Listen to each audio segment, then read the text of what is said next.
They say the bell tolls only when someone is about to die. But the grim bell, it rings when something worse is coming. I didn't believe it at first.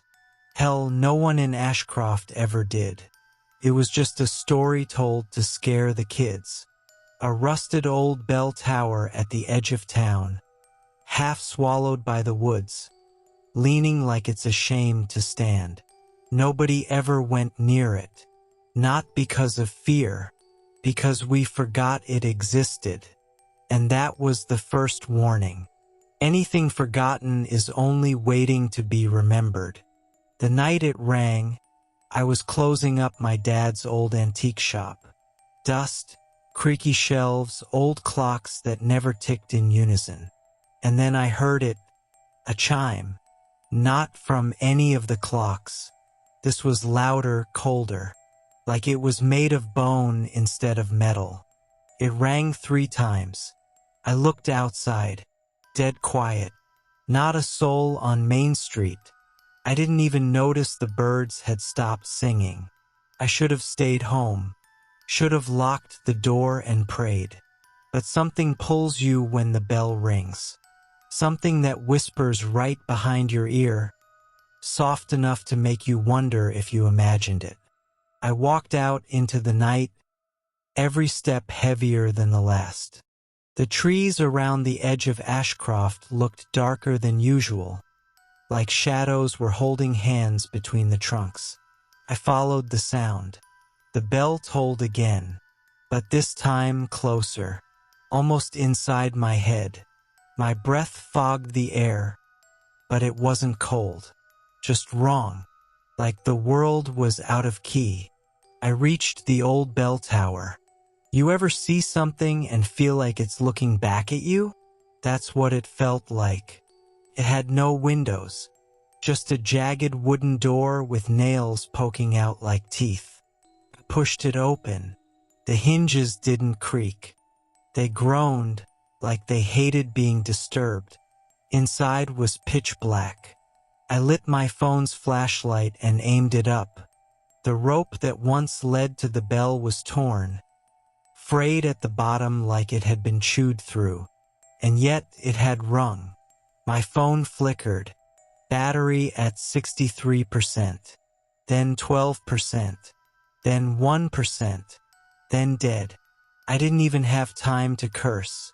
The door slammed shut behind me. I wasn't alone. I could hear it breathing, wet, ragged, just beyond the lightless stairwell spiraling upward. I backed away, reaching for the door, but it was gone. Not just closed, gone, like it had never been there. I should have screamed, should have panicked, but I couldn't. Something wouldn't let me. It was like my fear was being stolen before it could reach my throat. The bell tolled again, louder. Inside the tower, it sounded like thunder buried in earth. I looked up and saw movement, something crawling along the underside of the spiral staircase. Long, pale limbs, eyes that glowed like rotting candles. It didn't rush. It descended, with patience, like it had done this 100 times before. I ran, not up the stairs, through the walls. They weren't solid anymore, just a veil. I passed through them like smoke, and what I saw outside, it wasn't Ashcroft. Not anymore. The buildings were gone, replaced by endless rows of crooked trees with no leaves. The sky was gray like ash, and everywhere, I heard the bell, ringing from the clouds, from the dirt, from under my skin. I turned and the tower was gone, but I could still feel it behind me, watching. That's when I saw the others. People, dozens of them, standing perfectly still, all facing the same direction, toward something I couldn't see.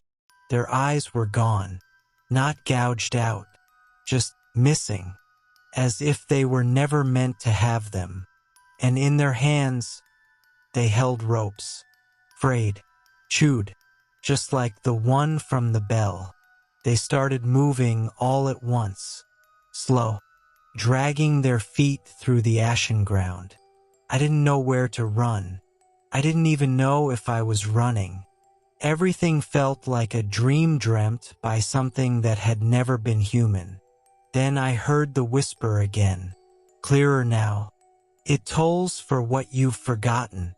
I turned and there it was. The bell. Floating in the air, no tower to hold it. Covered in vines made of hair and fingers. It swung without wind. No rope. No clapper. Just intent. And when it rang, I saw what it really was. Not a bell. A mouth. A screaming metal mouth. Forged from every name that had ever been erased from memory. That's what it fed on. Forgetting. Every time we ignored it, every time we laughed at the stories, we gave it more. It was full now. And it was ringing to give back. The ground split. The sky cracked like glass, and out from the void came a sound I still can't describe. Not a scream, not a growl, something beneath language. And the people, those eyeless people, they opened their mouths and echoed it, like a choir of things that had never known silence. I ran, again, this time with no direction. I don't even know how long. Days? Hours, just away, until I found myself back. In Ashcroft, morning sun, people talking, kids playing, like nothing had happened, except no one remembered me, not my father, not my friends, not even the antique shop. It was boarded up, said it had been closed for 5 years. I went to my old house. Someone else lived there. They called the cops. I don't exist anymore. That's what the grim bell takes. It doesn't just kill you. It erases you, makes you a memory that even the dead forget. But I found a way to slip through, to crawl back. And now I have to warn you, because last night, it rang again. And this time I saw it. Outside your window, waiting,